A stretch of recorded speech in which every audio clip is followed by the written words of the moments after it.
mine, till midnight.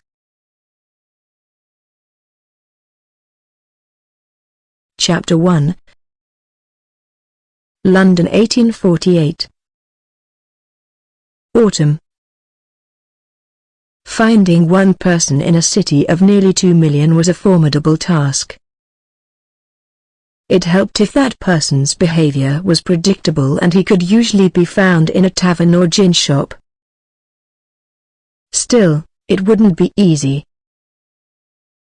"Leo, where are you?" Miss Amelia Hathaway thought desperately as the carriage wheels rattled along the cobbled street. Poor, wild, troubled Leo. Some people, when faced with intolerable circumstances, simply broke. Such was the case with her formerly dashing and dependable brother. At this point he was probably beyond all hope of repair. "We'll find him," Amelia said with an assurance she didn't feel. She glanced at the gypsy who sat opposite her. As usual, Meropen showed no expression. One could be forgiven for assuming Meropen was a man of limited emotions. He was so guarded, in fact, that even after living with the Hathaway family for 15 years, he still hadn't told anyone his first name. They had known him simply as Meropen ever since he had been found, battered and unconscious, beside a creek that ran through their property. When Meropen had awakened to discover himself surrounded by curious Hathaways, he had reacted violently. It had taken their combined efforts to keep him in bed, all of them exclaiming that he would make his injuries worse. He must lie still. Amelia's father had deduced the boy was the survivor of a gypsy hunt, a brutal practice in which local landowners rode out on horseback with guns and clubs to rid their properties of Romany encampments. "The lad was probably left for dead," Mr. Hathaway had remarked gravely. As a scholarly and forward-thinking gentleman, he had disapproved of violence in any form. "I'm afraid it will be difficult to communicate with his tribe. They are probably long gone by now." "May we keep him, Papa?" Amelia's younger sister Poppy had cried eagerly, no doubt envisioning the wild boy, who had bared his teeth at her like a trapped wolverine, as an entertaining new pet. Mr. Hathaway had smiled at her. "He may stay as long as he chooses. But I doubt he will remain here longer than a week or so.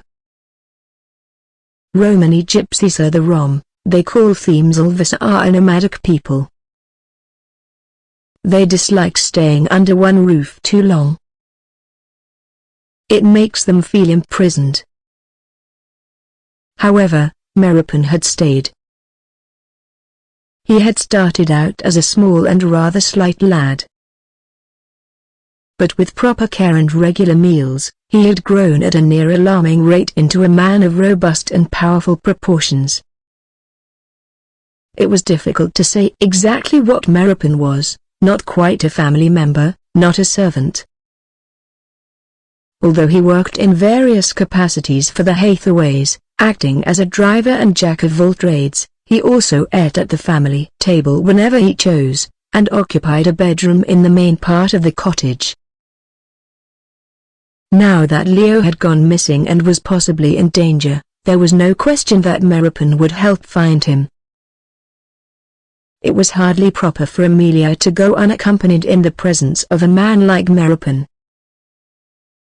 But at the age of 26, she considered herself beyond any need of chaperonage. "We shall begin by eliminating the places Leo would not go," she said. "Churches, museums, places of higher learning, and polite neighborhoods are naturally out of the question." "That still leaves most of the city," Meropen grumbled. Meropen was not fond of London. In his view, The workings of so-called civilized society were infinitely more barbaric than anything that could be found in nature. Given a choice between spending an hour in a pen of wild boars or a drawing room of elegant company, he would have chosen the boars without hesitation. "We should probably start with taverns," Amelia continued. Meropen gave her a dark glance. "Do you know how many taverns there are in London?" "No, but I'm certain I will by the time the night is out." "We're not going to start with taverns. We'll go where Leo is likely to find the most trouble." "And that would be?" "Jenner's." Jenner's was an infamous gaming club where gentlemen went to behave in ungentlemanly ways. Originally founded by an ex-boxer named Ivor Jenner, the club had changed hands upon his death, and was now owned by his son-in-law, Lord Street. Vincent. The less-than-sterling reputation of Street. Vincent had only enhanced the club's allure. A membership at Jenner's cost a fortune. Naturally, Leo had insisted on joining immediately upon inheriting his title 3 months ago. "If you intend to drink yourself to death," Amelia had told Leo calmly, "I wish you would do it at a more affordable place." "But I'm a viscount now," Leo had replied nonchalantly. "I have to do it with style, or what will people say? That you were a wastrel and a fool, and the title might just as well have gone to a monkey?" That had elicited a grin from her handsome brother. "I'm sure that comparison is quite unfair to the monkey." Turning cold with increasing worry, Amelia pressed her gloved fingers to the aching surface of her forehead. This wasn't the first time Leo had disappeared, but it was definitely of the longest duration. "I've never been inside a gaming club before. It will be a novel experience." "They won't let you inside." "You're a lady." "And even if they did allow it, I wouldn't." Lowering her hand, Amelia glanced at him in surprise. It was rare that Meropen forbade her to do anything. In fact, this may have been the first time. She found it annoying. Considering that her brother's life might be at stake, she was hardly going to quibble over social niceties. Besides, she was curious to see what was inside the privileged masculine retreat. As long as she was doomed to remain a spinster, she might as well enjoy the small freedoms that came with it. "Neither will they let you inside," she pointed out your aroma. "As it happens, the manager of the club is also a Roma." That was unusual. Extraordinary, even. Gypsies were known as thieves and tricksters. For one of the Rom to be entrusted with the accounting of cash and credit, not to mention arbitrating controversies at the gambling tables, was nothing short of amazing. "He must be a rather remarkable individual to have assumed such a position," Amelia said. "Very well, I will allow you to accompany me inside Jenner's. It's possible your presence will induce him to be more forthcoming." "Thank you." Meropen's voice was so dry one could have struck a match off it. Amelia remained strategically silent as he drove the covered brougham through the highest concentration of attractions, shops, and theaters in the city. The poorly sprung carriage bounced with abandon along the wide thoroughfares, passing handsome squares lined with columned houses and tidily fenced greens, and Georgian-fronted buildings. As the streets became more lavish, the brick walls gave way to stucco, which soon gave way to stone, the West End scenery was unfamiliar to Amelia. Despite the proximity of their village, the Hathaways didn't often venture into town, certainly not to this area. Even now, with their recent inheritance, there was little they could afford here. Glancing at Meropen, Amelia wondered why he seemed to know exactly where they were going, when he was no more acquainted with town than she. But Meropen had an instinct for finding his way anywhere. They turned onto King Street, which was ablaze with light shed from gas lamps. It was noisy and busy, congested with vehicles and groups of pedestrians setting out for the evening's entertainment. The sky glowed dull red as the remaining light percolated through the haze of coal smoke. Crowns of lofty buildings broke the horizon, rows of dark shapes protruding like witches' teeth. Meropen guided the horse to a narrow alley of mews behind a great stone-fronted building. Jenner's. Amelia's stomach tightened. It was probably too much to ask that her brother would be found safely here. In the first place they looked. Meropen? Her voice was strained. Yes. You should probably know that if my brother hasn't already managed to kill himself, I plan to shoot him when we find him. I'll hand you the pistol. Amelia smiled and straightened her bonnet. Let's go inside. And remember, I'll do the talking. An objectionable odor filled the alley, a city smell of animals and refuse and coal dust. In the absence of a good rain, filth accumulated quickly in the streets and tributaries. Descending to the soiled ground, Amelia hopped out of the path of squeaking rats that ran alongside the wall of the building. As Meropen gave the ribbons to a stableman at the mews, Amelia glanced toward the end of the alley. A pair of street youths crouched near a tiny fire, roasting something on sticks. Amelia did not want to speculate on the nature of the objects being heated. Her attention moved to a group of 3 men and a woman illuminated in the uncertain blaze. It appeared 2 of the men were engaged in fisticuffs. However, they were so inebriated that their contest looked like a performance of dancing bears. The woman's gown was made of gaudily colored fabric, the bodice gaping to reveal the plump hills of her breasts. She seemed amused by the spectacle of 2 men battling over her, while a third attempted to break up the fracas. Now, my fine jacks," the woman called out in a Cockney accent, "I said I take ye both on and no need for a cockfight." "Stay back," Meropen murmured. Pretending not to hear, Amelia drew closer for a better view. It wasn't the sight of the brawl that was so interesting. Even their village, peaceful little Primrose Place, had its share of fistfights. All men, no matter what their situation, occasionally succumbed to their lower natures. What attracted Amelia's notice was the third man, the would-be peacemaker, as he darted between the drunken fools and attempted to reason with them.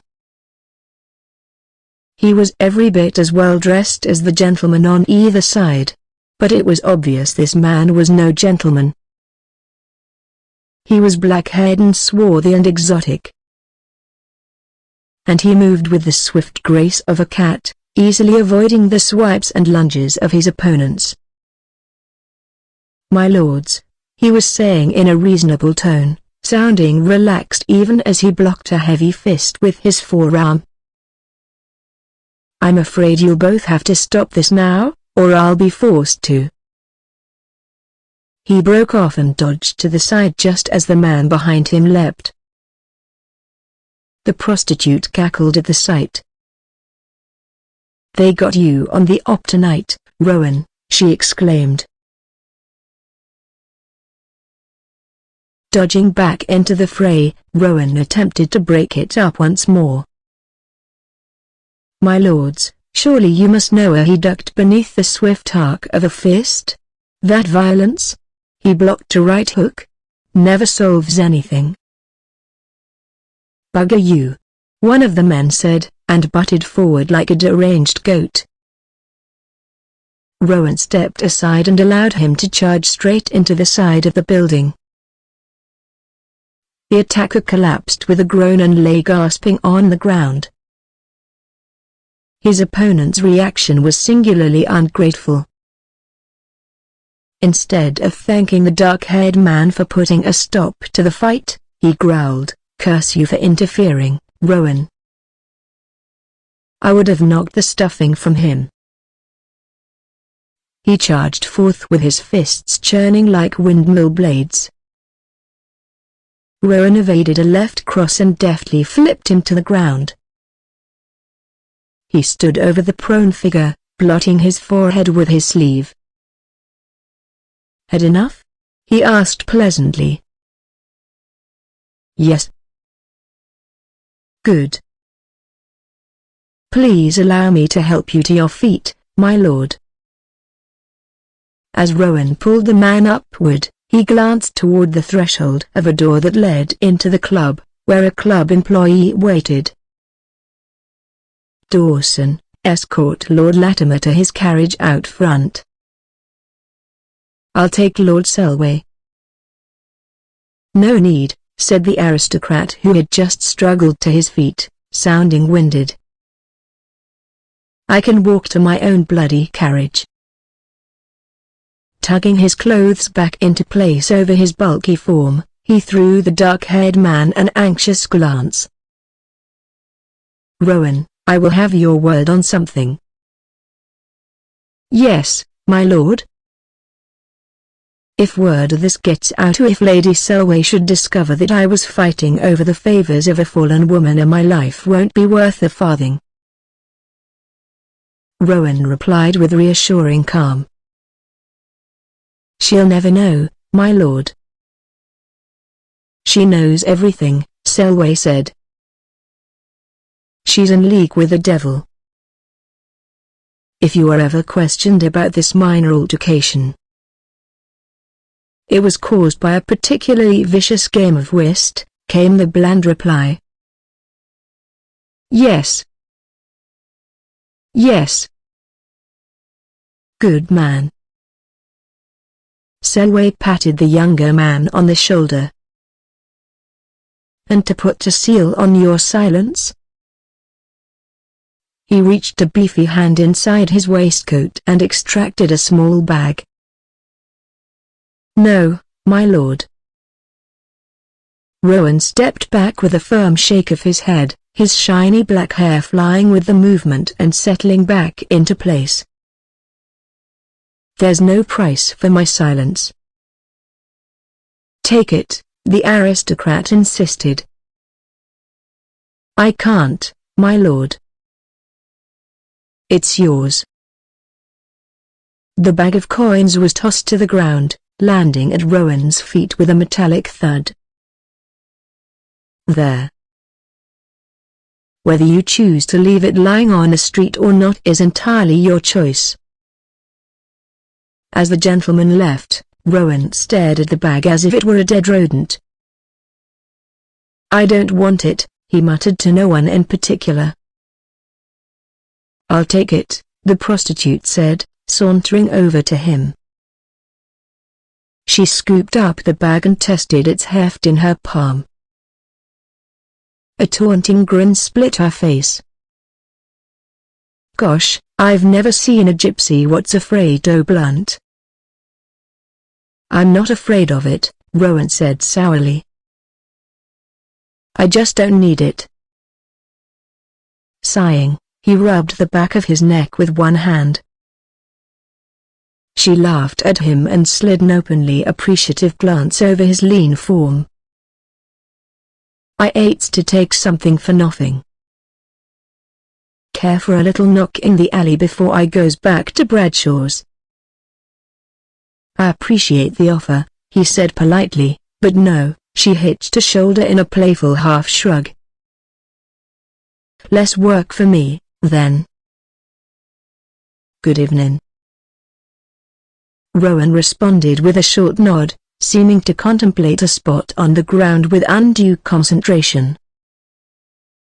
He was very still, seeming to listen for some nearly imperceptible sound. Lifting a hand to the back of his neck again, he rubbed it as if to soothe a warning prickle. Slowly he turned and looked directly at Amelia. A little shock went through her as their gazes met. Although they were standing several yards apart, she felt the full force of his notice. His expression was not tempered by warmth or kindness. In fact, he looked pitiless, as if he had long ago found the world to be an uncaring place and had decided to accept it on its own terms. As his detached gaze swept over her, Amelia knew exactly what he was seeing, a woman dressed in serviceable clothes and practical shoes. She was fair-skinned and dark-haired, of medium height, with the rosy-cheeked wholesomeness common to the Hathaways. Her figure was sturdy and voluptuous, when the fashion was to be read slim and wan and fragile. Without vanity, Amelia knew that although she wasn't a great beauty, she was sufficiently attractive to have caught a husband. But she had risked her heart once, with disastrous consequences. She had no desire to try it again. And God knew she was busy enough trying to manage the rest of the Hathaways. Rowan looked away from her. Without a word or a nod of acknowledgement, he walked to the back entrance of the club. His pace was unhurried, as if he were giving himself time to think about something. There was a distinctive ease in his movements. His strides didn't measure out distance so much as flow over it like water. Amelia reached the doorstep at the same time he did. "Sir Mr. Ohana, I presume you are the manager of the club?" Rowan stopped and turned to face her. They were standing close enough for Amelia to detect the sense of male exertion and warm skin. His unfastened waistcoat, made of luxurious grey brocade, hung open at the sides to reveal a thin white linen shirt beneath. As Rowan moved to button the waistcoat, Amelia saw a quantity of gold rings on his fingers. A ripple of nervousness went through her, leaving an unfamiliar heat in its wake. Her corset felt too tight, her high-necked collar constricting. Rushing, she brought herself to stare at him directly. He was a young man, not yet 30, with the countenance of an exotic angel. This face had definitely been created for sin. The brooding mouth, the angular jaw, the golden hazel eyes shaded by long straight lashes. His hair needed cutting, the heavy black locks curling slightly over the back of his collar. Amelia's throat cinched around a quick breath as she saw the glitter of a diamond in his ear. He accorded her a precise bow. "At your service, Miss Hathaway," she said precisely. She turned to indicate her companion, who had come to stand at her left. "And this is my companion, Meropen." Rowan glanced at him alertly. The Romany word for life and also death. Was that what Meropen's name meant? Surprised, Amelia looked up at him. Meropen gave a slight shrug to indicate it was of no importance. She turned back to Rowan. "Sir, we've come to ask you a question or two regarding—" "I don't like questions." "I am looking for my brother, Lord Ramsay," she continued doggedly, "and I desperately need any information you may possess as to his whereabouts. I wouldn't tell you even if I knew." His accent was a subtle mixture of foreignness and Cockney, and even a hint of upper class. It was the voice of a man who kept company with an unusual assortment of people. "I assure you, sir, I wouldn't put myself or anyone else to the trouble, were it not absolutely necessary. But this is the third day since my brother has gone missing?" "Not my problem." Rowan turned toward the door. "He tends to fall in with bad company?" "That's unfortunate. He could be dead by now." "I can't help you." "I wish you luck in your search." Rowan pushed open the door and made to enter the club. He stopped as Meropen spoke in Romany. Since Meropen had first come to the Hathaways, there had been only a handful of occasions on which Amelia had heard him speak the secret language known to the Rom. It was Heath-sounding, thick with consonants and drawn-out vowels, but there was a primitive music in the way the words fit together. Staring at Meropen intently, Rowan leaned his shoulder against the door frame. "The old language," he said. "It's been years since I've heard it." "Who is the father of your tribe?" "I have no tribe." A long moment passed, while Meropen remained inscrutable in the face of Rowan's regard. The hazel eyes narrowed. "Come in. I'll see what I can find out." They were brought into the club without ceremony, Rowan directing an employee to show them to a private receiving room upstairs. Amelia heard the hum of voices, and music coming from somewhere, and footsteps going to and fro. It was a busy masculine hive forbidden to someone like herself. The employee, a young man with an East London accent and careful manners, took them into a well-appointed room and bid them wait there until Rowan returned. Meropen went to a window overlooking King Street. Amelia was surprised by the quiet luxury of her surroundings, the hand-knotted carpet done in shades of blue and cream, the wood-paneled walls and velvet-upholstered furniture.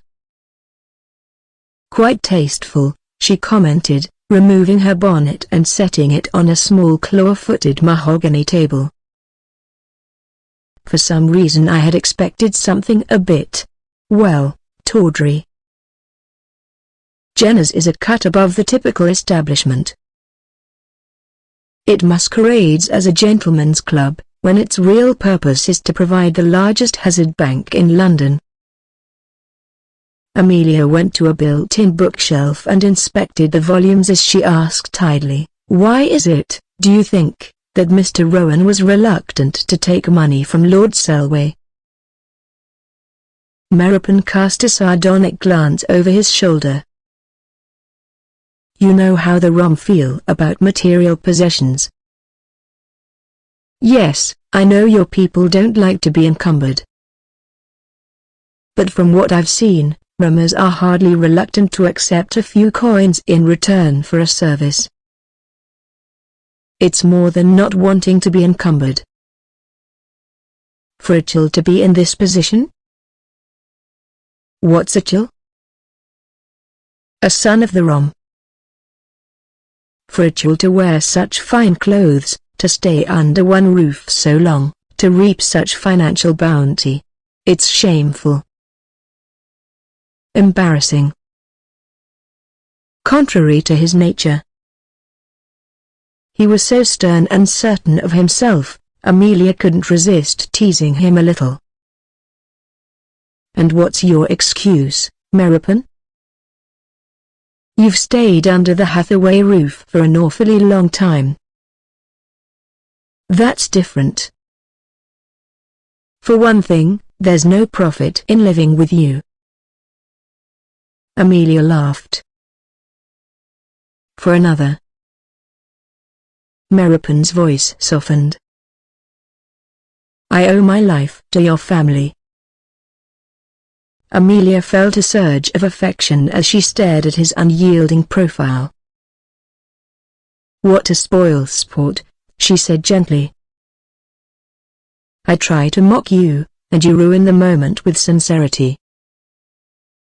You know you're not obligated to stay, dear friend. You've repaid your debt to us 1,000 times over." Meropen shook his head immediately. It would be like leaving a nest of plover chicks with a fox nearby. "We're not as helpless as all that," she protested. "I'm perfectly capable of taking care of the family. And so is Leo. When he's sober." "When would that be?" His bland tone made the question all the more sarcastic. Amelia opened her mouth to argue the point, but was forced to close it. Meropen was right. Leo had wandered through the past 6 months in a state of perpetual inebriation. She put a hand to her midriff, where worry had accumulated like a sack of lead shot. Poor wretched Leo. She was terrified nothing could be done for him. Impossible to save a man who didn't want to be saved. That wouldn't stop her from trying, however. She paced around the room, too agitated to sit and wait calmly. Leo was out there somewhere, needing to be rescued. And there was no telling how long Rowan would have them bide their time here. "I'm going to have a look around," she said, heading to the door. "I won't go far. Stay here, Meropen, in case Mr. Rowan should come." She heard him mutter something beneath his breath. Ignoring her request, he followed at her heels as she went out into the hallway. "This isn't proper," he said behind her. Amelia didn't pause. Propriety had no power over her now. "This is my one chance to see inside a gaming club, but I'm not going to miss it." Following the sound of voices, she ventured toward a gallery that wrapped around the second story of a huge, splendid room. Crowds of elegantly dressed men gathered around 3 large hazard tables, watching the play, while croupiers used rakes to gather dice and money. There was a great deal of talking and calling out, the air crackling with excitement. Employees moved through the hazard room, some bearing trays of food and wine, others carrying trays of chips and fresh cards. Remaining half hidden behind a column, Amelia surveyed the crowd from the upper gallery. Her gaze alighted on Mr. Rowan, who had donned a black coat and cravat. Even though he was attired similarly to the club members, he stood out from the others like a fox among pigeons. Rowan half sat, half leaned against the bulky mahogany manager's desk in the corner of the room, where the Hazard Bank was managed. He appeared to be giving directions to an employee. He used a minimum of gestures, but even so, there was a suggestion of showmanship in his movements, an easy physicality that drew the eye. And then, somehow, the intensity of Amelia's interest seemed to reach him. He reached up to the back of his neck, and then he looked directly at her. Just as he had done in the alley. Amelia felt her heartbeat awaken everywhere, in her limbs and hands and feet and even in her knees. A tide of uncomfortable color washed over her. She stood immersed in guilt and heat and surprise, red-faced as a child, before she could finally gather her wits sufficiently to dart behind the column. "What is it?" she heard Meropen ask. "I think Mr. Rowan saw me." A shaky laugh escaped her. "Oh, dear. I hope I haven't annoyed him. Let's go back to the receiving room." And risking one quick glance from the concealment of the column, she saw that Rowan was gone.